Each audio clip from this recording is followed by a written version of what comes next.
Yeah, it's on. All right. Hi there. Good morning. Good afternoon to all of you. Welcome. This is session 49 of Ask FinTree. Arpit, I can see your question on the chat box. I'll address queries in a bit. In the meanwhile, can everyone confirm if my audio video seems okay? Arpit. Hi, Rishabh. Morning to you. All right. So here's what we're going to do. Um As you've seen the title of today's video, the discussion is going to be what should a CFA candidate do over and above, of course, passing the exams and reading books, so that you stand out. Right now, what's the source of this question? Uh, of lately, you must have seen last couple of years, the number of candidates enrolling in the CFA program have gone up, right? So the level of competitive intensity is higher. I hear things like, students come to me and tell me that every other, kid in my college is, or every other student in my college is writing CFA exams these days.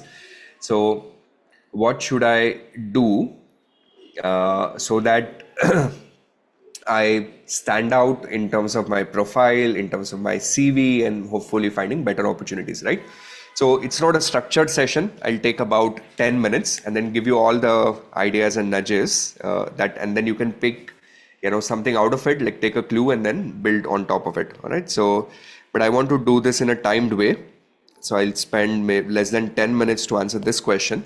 And then after that, I will answer some of the live Q&As on the chat box. Okay. So let's fire up the screen. Give me a minute.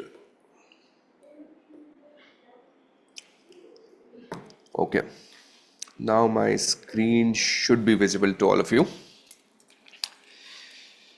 So now, again, a very broad perspective, right? For those candidates who are worried about the fact that too many people are taking CFA exams. Okay. Now, here's how you want to think.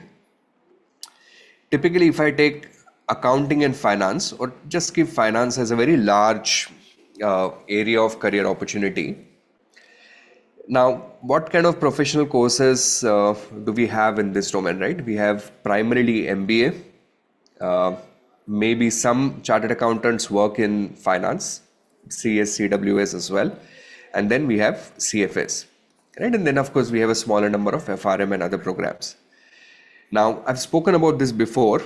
I don't know the exact number, but my guess is we have close to about 4 million MBAs in the country, and I'm sure I'm underestimating the size. I'm sure maybe there are a lot more, right? But 4 million, maybe MBA finance, right? That's about 40 lakhs. Now, compared to that, we have close to about 4 lakh, which is 400,000 chartered accountants, right? Compared to that, we have close to about 4,000, maybe 5,000 CFA charter holders. So the first thing that you want to know is, I know the rate of growth is higher, correct? Maybe the growth rate here is faster, but for 4,000 to reach, at equivalent number of chartered accountants we have, it's a multi-decadal story, which means we're still 20-30 years away from reaching to a market where we'll be in a significant oversupply territory. I don't see that happening anytime soon. So that need to stand out comes from the fact that you happen to be in the group where there are too many CFA candidates around you. That's just the nature of how selection works, right? You are a CFA candidate, you end up making friends with a CFA candidate. But I don't necessarily feel that a large number of, with a country of 140 crore population, if you think about this is honestly nothing, right? But let's assume that the main question that fine, there's still some competition and you are a CFA candidate and you want to do your best, right? You have some extra time. So what area should I work on? Now I'll give you some hooks on which you can build on, and this is mostly from the feedback that I've heard from employers and my experience of having interacted with CFA candidates for a year. The number one, complaint that we receive or a feedback that we receive from candidate is that there is absolutely no practical knowledge. Okay, and when I mean practical knowledge, I don't mean skills, I don't mean financial modeling, but just a simple awareness of what's happening in the market. Now, I do this test all the time. If I'm interviewing some CFA candidate for whatever role, I just simply ask them, questions like, hey, what's the P ratio on Nifty 50? Okay. Now, irrespective whether they're interested in equity markets or not, that's something that you expect them to know. Not a precise number, but a ballpark range. And if they don't know it, that gives me an idea of maybe this candidate doesn't really focus on what's happening outside the books. So the first thing that you need to know is you need to be really aware of what's happening in equity markets, what's happening in bond market, and it's a gradual process. It will happen, right? So how do you build your practical knowledge? Here are some hooks for you to work with. Okay, first, the easier places to work is you listen to some nice podcast, you listen to some good YouTubers who kind of have decent coverage on what's happening in different sectors, different themes. And I think listening is relatively easier, less effort. You can do it in your, you can also pick up some work along with it. Some of the podcasts that YouTubers that I like, for US macros and slightly fun kind of a podcast, I listen to a radio channel called Indicator. I think they have a show called Planet Money, or I don't remember, but just Google this, you should be able to find something. These are good, these are fun, 20 minutes type of audio bites. Interesting, gives you insight on one particular aspect of economy, mostly US focused, but good. Second, off lately, I've seen Zerodha has some channel, not the trading one, but the investment one. They have been posting some good content. I mostly follow them on Twitter. I think I should call them as X, where they do summarization of their video content. I like that. So that's something that you can follow. There is one YouTube channel I came across. It was actually recommended by a friend of mine. His channel run by ex-CLSA equity research analyst. His name is Ajay. His channel name is, I think, G2G or something like that. Fantastic, channel in terms of exploring different industries. I recently watched the one he posted on insurance sector. Right, so you get to learn a lot about nuances of different sectors. So that's something that you can look up. And then any other, commentary. So just figure out 2 or 3 places where you feel I can consume high quality knowledge, and that should be a good starting point. But this I believe will not be sufficient, because at the end of the day there will be a limitation on how much depth can be produced in an audio format. So I'll strongly encourage you to read something. Now, every time I recommend people to read, immediate question is, can you recommend a list of books? But I think your reading has to be on 2-dimensional. You should read some books that tell you how to do it, but you should read some actual useful commentary, okay, on top of the books that will give you some insight on what's happening in the market. And maybe if you're a beginner, you can keep that ratio as 50-50. Okay. Now, in terms of books, what books to read, depending on what interest you have, we published a list on FinTree website. Okay, if you just search for recommended book or something like that, you should be able to find. There's a very good list published by this website called, let me show it to you, Safal Niveshak. Okay, and I think their list is better than ours. So maybe if you want to kind of, keep a target that these are the number of books I want to read over a period of time, this would be a fantastic link. I will not be sharing this link in the description, just Google it yourself. But here you go, right? This is the list.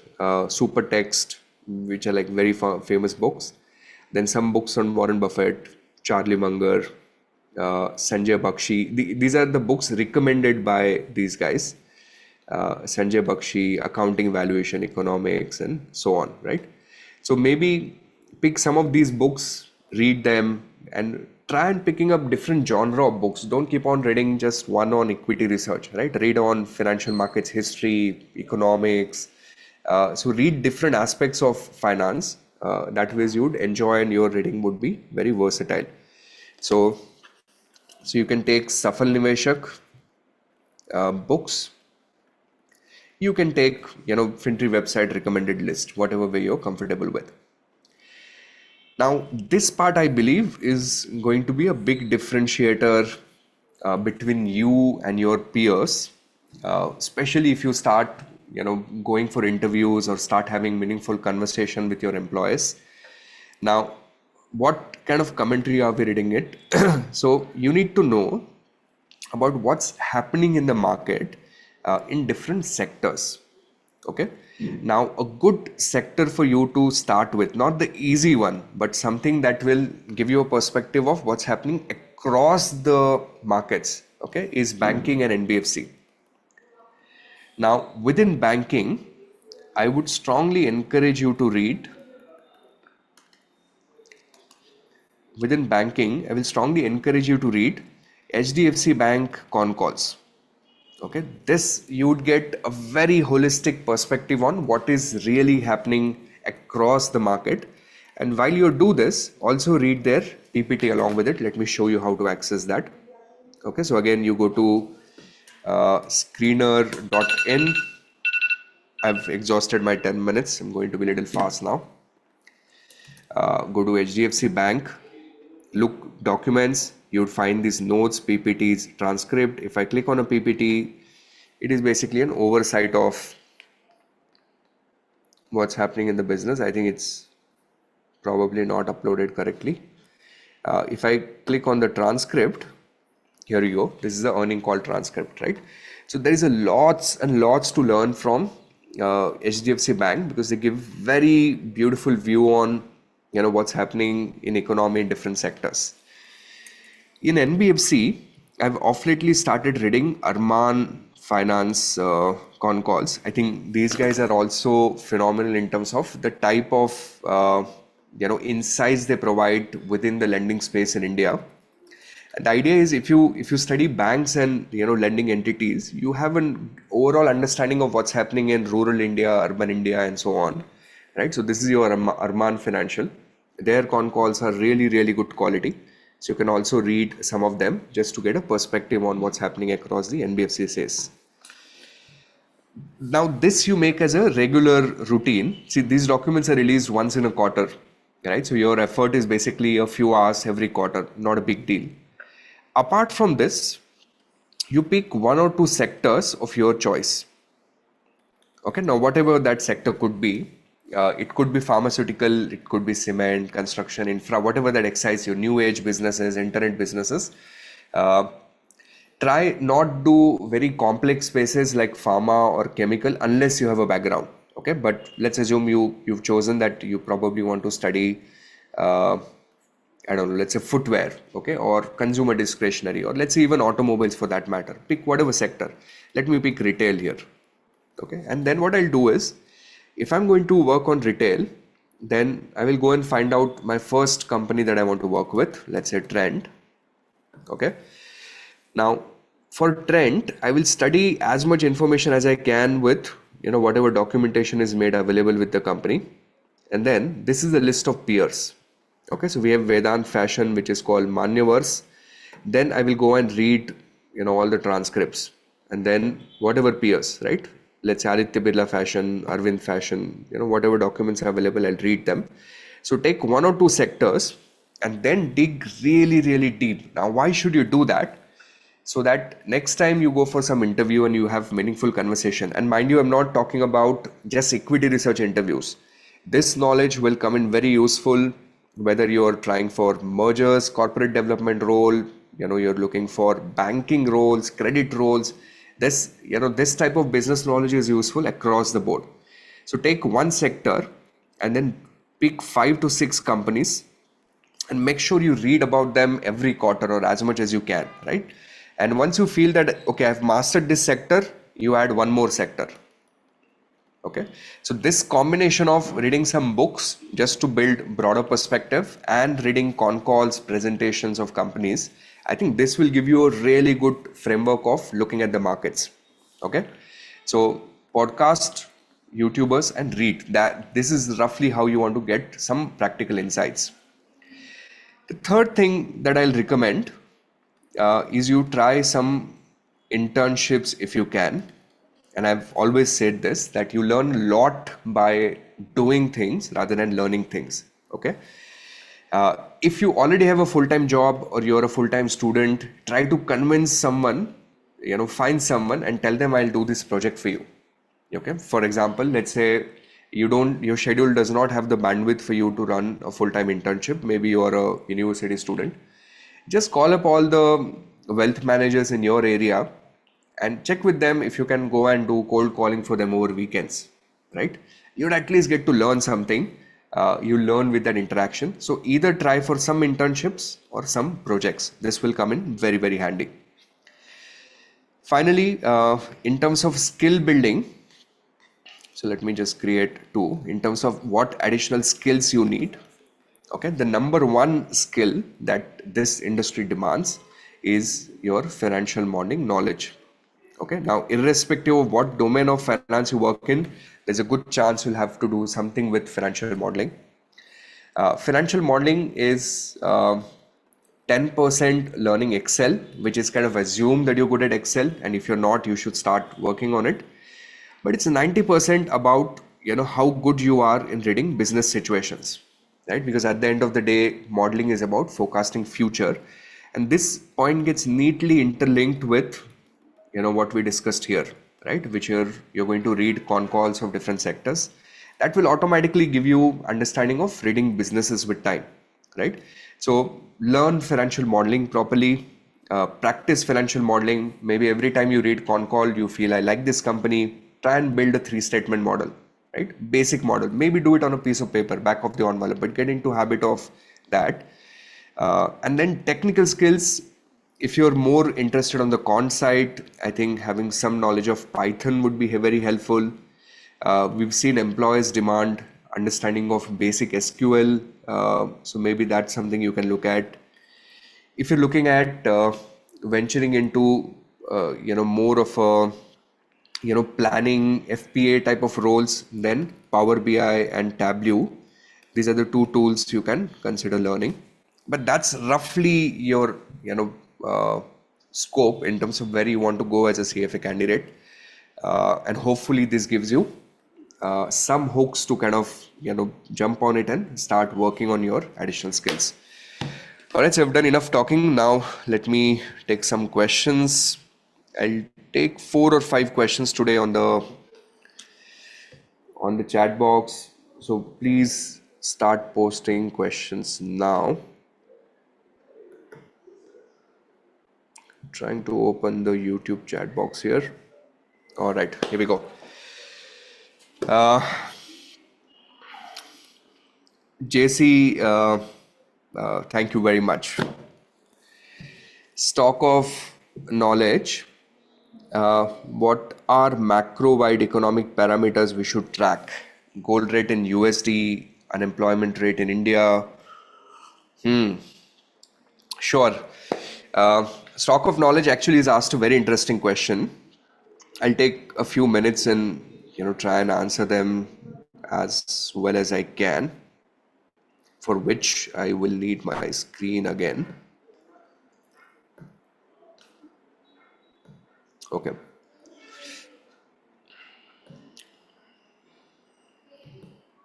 Here's the question. What are the indicators one needs to look at, right? So I'll tell you, I don't specifically track certain indicators because, if there are no significant changes, then there is no point tracking them, right? So generally, what I do, and off lately I've made this a practice. There's a fantastic report called DSP Netra. or Netra. I don't know what frequency they publish it in, but I typically look it up once in a month, and I'll show you those reports. Okay, so just search for DSP Netra PDF.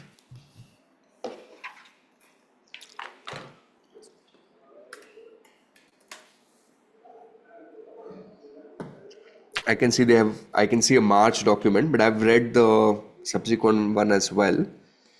Let's see if they have a latest one. Okay, they have a 5th of July, and this one was actually very interesting. So let me download this one. Okay, this I think is a fantastic report to kind of get a handle on the global macros. Okay, uh, now this one talks about data showing inflows, rising outflows. So I think we're talking about FIs and FDI inflows in India and outside India. And the good news is that these guys actually create videos on YouTube on their own channel. Okay, so you can read the report. If you don't understand, you can watch. I think their fund manager does these videos. So you can watch these videos as well. I've seen one and I liked it. Okay, so give it a shot. I think this is a good point. Apart from this, so one is off lately it's become some time on DSP Netras. Second thing, my source of tracking macros honestly is just X or Twitter. I'm a passive user. I hardly post. I think I post once in a year or something. I mean, and I post only if I feel like something is worth sharing in people's time. But I consume a lot, right? And I follow a bunch of people who post about what's happening in the market, and I think it's a good way to kind of keep yourself updated. Now, whom to follow, you can figure that out yourself, right? Be very selective about the type of people you follow so that your feed is curated and then you spend time only on things that really matter. So that's my source of macro knowledge, and hopefully that helps. All right, I'm back to the YouTube screen again. I'll take a couple of more questions.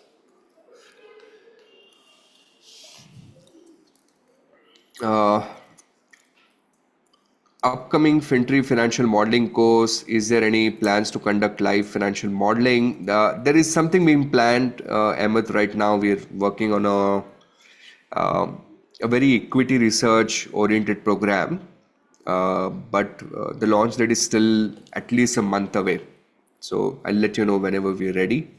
But we want to do, because what we've noticed is in one financial modeling batch, I'm typically able to do one sector with the candidates, but it leaves a lot on the table, and I want to do a lot more. So we're working on something that's extremely comprehensive.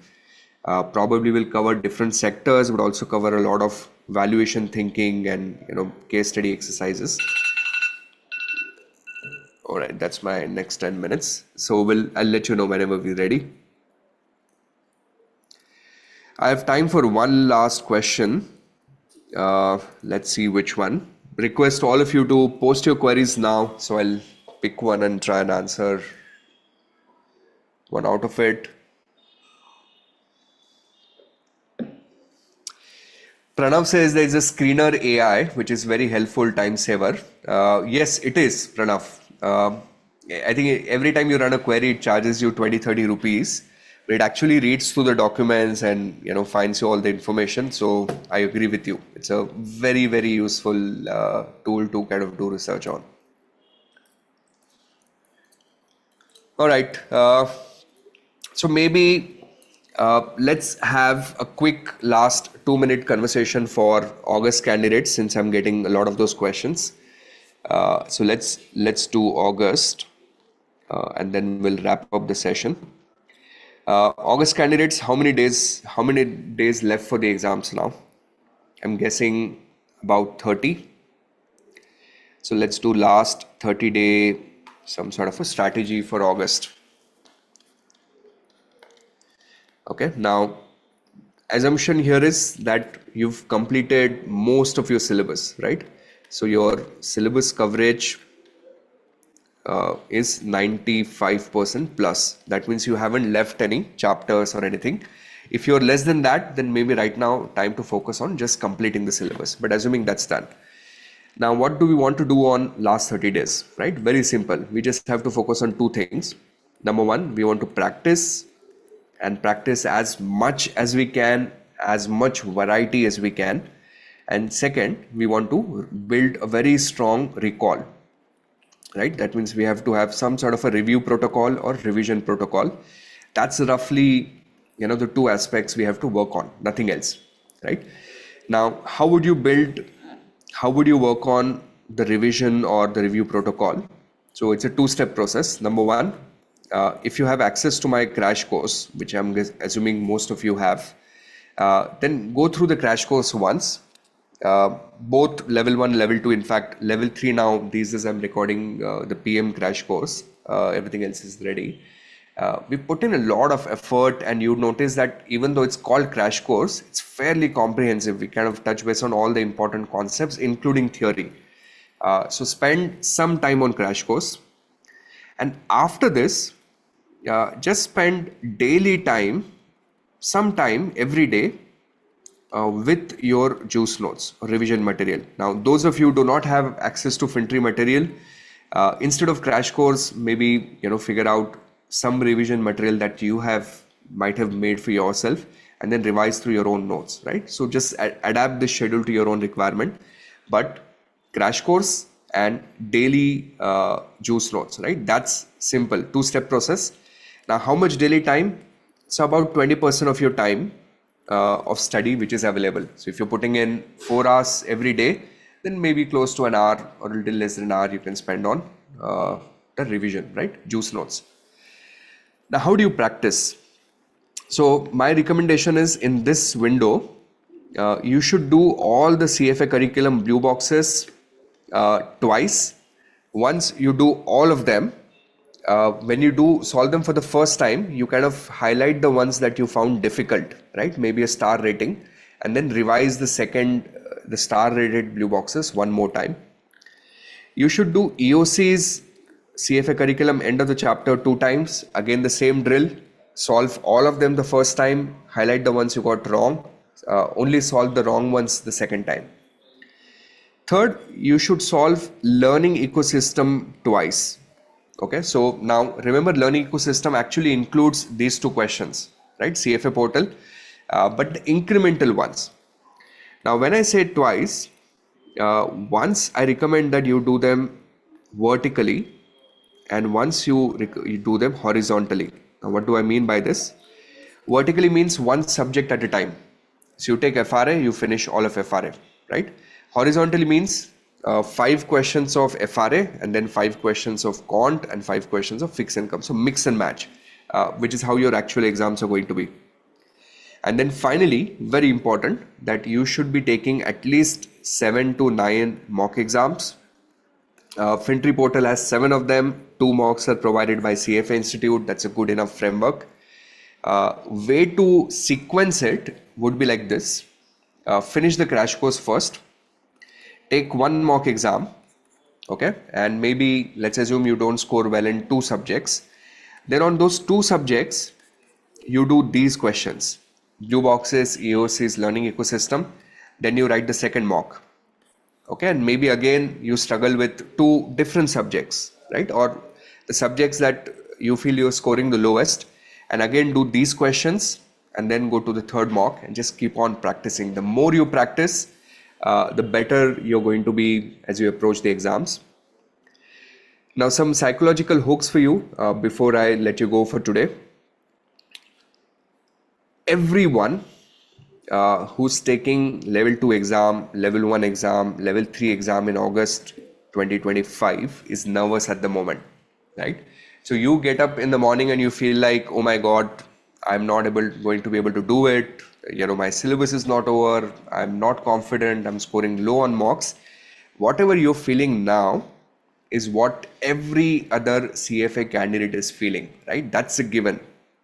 So then who will pass? The ones who are able to keep calm through this stress, just put their head down, take one day at a time and keep on doing the work, right? So if you're someone who's getting unnecessarily paranoid and overthinking about what my results will be, if you have too much of emphasis on results, at times the results will run away from you. Okay, so it's okay to forget, know that everyone is forgetting. It's okay to feel scared, everyone is doing it. But those of you who can keep calm and keep on doing their work are the ones who are going to shine out after this. So that can be you, right? So what I want you to do for next 20, 30 days, forget about results, do not matter. The fact that you put in your 100% itself is success, right? So make a solid 30-day plan based on the general framework I gave you. And then every day, your single tunnel vision is whatever I've prepared in my to-do list, I will finish without worrying about anything else, right? So today, if I've scheduled for FRA, I will do FRA. Even if I think, what will happen to derivatives, I don't care. My job today is to do FRA as well as I can. I will do that. And then tomorrow I'll deal with different monster. All right, so that's a simple plan, one step at a time, just one day at a time. Try to enjoy the process, and trust me, if you get into this mindset, it will come in handy for subsequent levels of CFA, but even otherwise for things in life, right? Don't get too attached to results, because you can't control them. There are a lot of unknowns. What you can control is your process. So give you 100%, enjoy the process. And I think I've spoken enough. So with this, I'll take your leave. Thank you very much. I will see you next week, same time.